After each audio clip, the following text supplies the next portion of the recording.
Trinity, Pasadena Kids Corner. My name is Frances, and I am going to be your host. Each week, we are going to share a Bible story, do a fun craft, and a prayer. Let's get started. Last week, we talked about the journey of the three wise men to worship Jesus. For the craft, we made the three wise men. We have wonderful photos that were sent in from two of our viewers that I'd like to share with you. First, we have Alyssa's three wise men, and we have Gabriel's three wise men. Thank you guys so much for sending in your artwork. Today, we are going to talk about love and compassion. For the craft, we are going to make a donkey puppet. The supplies that you need include a brown or white paper bag, like an old-fashioned lunch bag, a coloring sheet, the link is in the description below, crayons or markers to color with, scissors, and tape. You can pause the video now to gather your supplies, or you can pause at the end of the story. For today's story, I'm going to read about the Good Samaritan with a little twist. Today's story is the small one. It's a take on the Good Samaritan by Kathleen Brown. A corresponding Bible verse is Matthew chapter 22, verse 39. Love your neighbor as you love yourself. There was once a donkey named Small One. He had been loved by a boy who cared very much for him, even though Small One was old and could not do hard work anymore. The boy had sold Small One to a kind man. The man used the donkey to carry a pregnant woman to Bethlehem for the census taking. There the couple had a baby in a stable because there was no room in the inn. The man's name was Joseph, and the woman's name was Mary. They named the baby Jesus. Jesus and his parents kept Small One, even though he was old and weak. Small One stayed most of the day in the yard, and the little one named Jesus would often play with him. One day, Small One wandered away from the house and the stable, away from the noisy chickens and the bleating sheep. He was looking for a quiet place to rest. No one noticed that the little old donkey had left. Small One kept wandering. Soon he came to a steep and rocky hill. He stumbled and fell, rolling down the hill until he stopped. His frail body tumbled into an awkward heap. He was cut and bruised. One of his legs was twisted under him. Small One closed his eyes.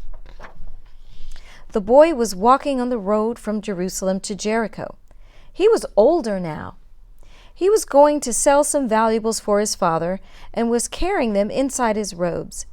His father had warned him about the thieves who might attack the boy and rob him, so the boy looked anxiously about him as he walked. Then, at the bottom of the next hill, the boy saw the little donkey. Could it be? The boy ran down the hill. "Small One," he exclaimed. There was his old friend, crumpled in a small heap, cut and bruised. Tears came to the boy's eyes. How could he help his old friend? The boy looked up and saw a figure on the horizon. Here was someone who could help him. The figure came closer. It was a priest. Surely he would help. "Holy One, this animal is badly hurt. Can you please help me?" The priest spoke quickly. "That animal is better off finding peace in death. There is nothing you can do for an old sick donkey. Better just leave him there." The priest hurried off, leaving the boy and Small One.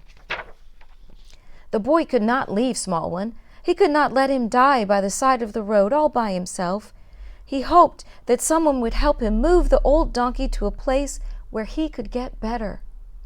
Another figure appeared at the top of the hill. Again the boy implored, "Please, this animal is badly hurt. Can you help me?" The man barely glanced their way. He passed to the other side of the road as far away as possible. Another figure appeared at the top of the hill. This one had a young, strong donkey with him. They walked carefully down the rocky hill and stopped by the side of Small One. "This old donkey is badly hurt. Can you help him?" asked the young boy again. The man looked at the boy. There was kindness in his eyes. He could tell that the boy was upset about the old donkey. "What would you have me do for this animal?" asked the man. "He is very old, and he looks badly injured." "Do you have anything that you can use to clean his wounds?" asked the boy. "Yes," said the man. He took a jug of wine and a jug of oil from his bags on his donkey. Then he used the wine and oil to clean Small One's cuts and bandaged his leg with a stick and some linen. "What should we do now?" said the man. The boy was quiet. He knew that the man had been very generous, and he hesitated to ask him for more. "Do you think you could bring Small One to an inn where he could get better?" the boy asked. "I cannot leave him by the side of the road." The man replied, "Let us figure out a way." Together, the boy and the man fixed up a blanket and some sticks and gently lifted Small One onto it. In this way, they were able to drag the little donkey to an inn. When they reached the inn, the man helped the boy settle Small One into the stable. Before he left, he gave the boy 2 silver coins. "Take care of your old friend," he said. "Wait," said the boy. "Tell me your name. Where are you from?" "My name doesn't matter," said the man. "I am from Samaria." "Thank you for your kindness," said the boy. "Small One and I will never forget it." The next day, Joseph arrived at the inn. He saw Small One in the stable yard limping with a splint on his leg, and the boy sat nearby. "Small One," exclaimed Joseph, "I found you." The boy explained what happened to Small One. He told Joseph about the strangers who would not help and about the stranger who did. "That is a good story," said Joseph. "I will tell that story to my son, who will be happy to see Small One again. We can call the man who helped the Good Samaritan." The boy gave Small One a hug. He knew that his old friend would get better again with his family.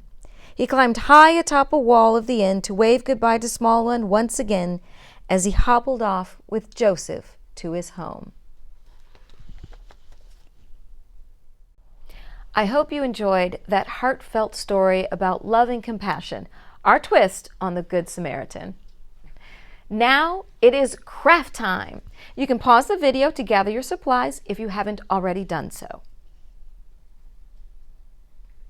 All right, David, time for you to show everyone how to make a donkey puppet. Hi, today we are going to make a paper bag puppet.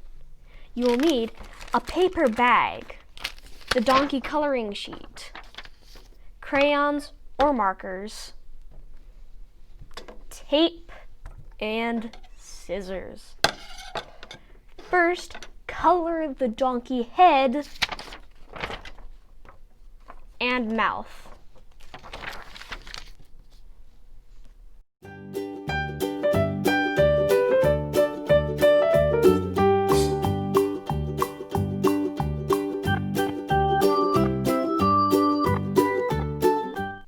Second, cut out the donkey and his mouth.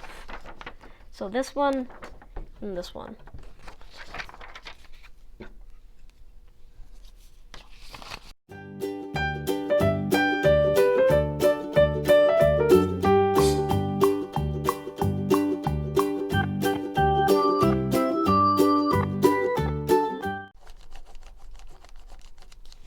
You can color the white paper bags brown if you like to, or you can just keep them white. I colored mine brown.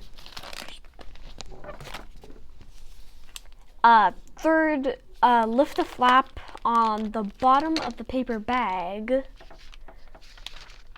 Place the mouth in the middle of the fold. Then tape it down with some tape.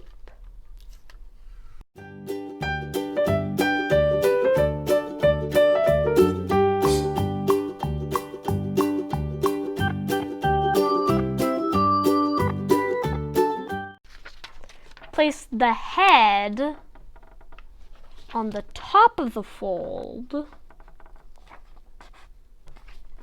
Make it so it still looks like he has his bottom lip. Then, obviously, tape it down.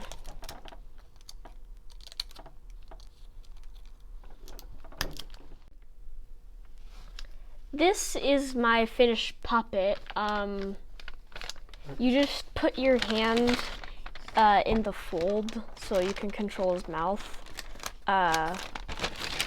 So then you can make him say whatever you want. Like,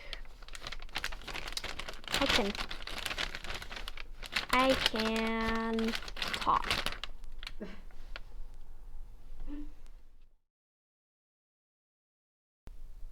This is today's prayer. Please pray with me. Lord, teach us to be good neighbors, not just to those who live nearby, but to everyone that we meet, to see the best in others and treat them as we would want them to treat us. Amen. Thank you for joining us at Trinity Pasadena Kids Corner. Next week, we are going to talk about obeying God, and we're going to share the story of Noah and the ark. For the craft, we will make an ark. The supplies you need include 2 paper plates, preferably white with no drawing on it, crayons or markers, scissors, and tape. And remember, when you finish with your craft this week, please have a parent or helper take a photo of it and send it in to us at Trinity Pasadena. I'll be so excited to share it at the beginning of next episode. When I moved to a new town, I was having a hard time making new friends. Someone gave me a piece of advice that is one of the best pieces of advice that I have ever received. They said to me, be the friend that you want to have. Be that friend to others that you want to have in your life. Within a short time, I made 3 of my closest friends that I still talk to today, and they are very important people, including the mother of my goddaughter. And in the Good Samaritan, we see how important it is to be a good friend, a good neighbor, and to love your neighbor as you would like to be loved. Peace be with you.